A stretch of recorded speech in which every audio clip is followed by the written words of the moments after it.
এটা বোধহয় আমাদেরকেই এই দায়িত্বটা নিতে হবে কি করে এই খবরটাকে গোটা বাংলার মানুষ বিদেশে বাঙালিদের কাছে পৌঁছে দেওয়া যায়। অভিজিৎ সরকারকে আমরা অন্তত ভুলতে পারবো না, প্রদীপ মণ্ডলকে আমরা অন্তত ভুলতে পারবো না।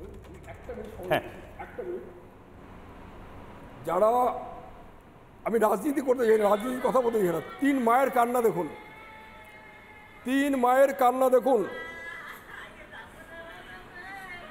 ভয়ঙ্কর অবস্থা। 3 মায়ের কান্না দেখুন। এবং এটা মমতা বন্দ্যোপাধ্যায় অবধি পৌঁছালে হয়, আমি এই কান্নাটা মমতা বন্দ্যোপাধ্যায় শুনলে হয়। চাই না, 3 হিন্দু মায়ের কান্না দেখুন।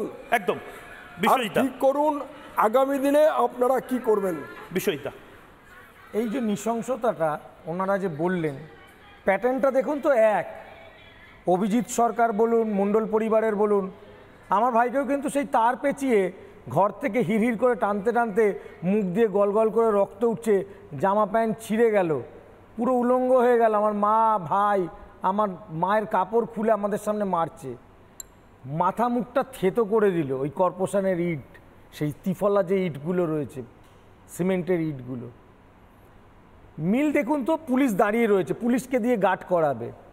তৃণমূলের নেতা গুন্ডা বাহিনীরা ঢুকবে, ঢুকে আপনাকে মারবে, পুলিশ বাইরে দাঁড়িয়ে থেকে মিডিয়া এবং আপনাদের যে বাঁচাতে আসবে তাদের আটকাবে। সিস্টেমটা পুরো মমতা ব্যানার্জি পুরো একটা তৈরি করে দিয়েছে, ছক যে কি করে খুন করতে হয় বিরোধীদের। আপনার মায়ের কান্নার আওয়াজ এখনো আমি ভুলিনি। পদ্মাদি, এটা কতদিন চলবে? এই কলকাতা শহরের তথাকথিত বুদ্ধিজীবীরা, এই মুক্ত মনা বলে যারা থাকে, তারা আপনাদের কথাগুলো শুনতে পাচ্ছেন? আজকে বলুন না রিপাবলিক বাংলার মারফত। আজকে এই কথাগুলো শুনতে পাবে না।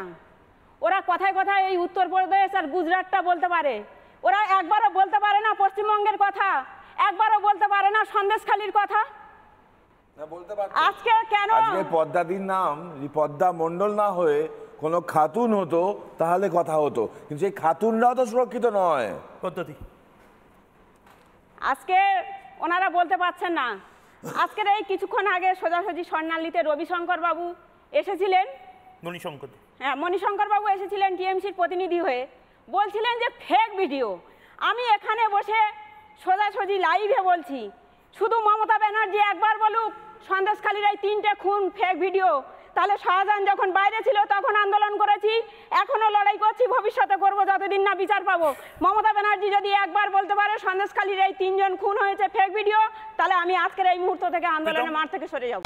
নানা ধরনের কন্টেন্ট দেখার জন্য লাইক করুন, শেয়ার করুন আমাদের ফেসবুক পেজ, সাবস্ক্রাইব করুন আমাদের ইউটিউব চ্যানেল।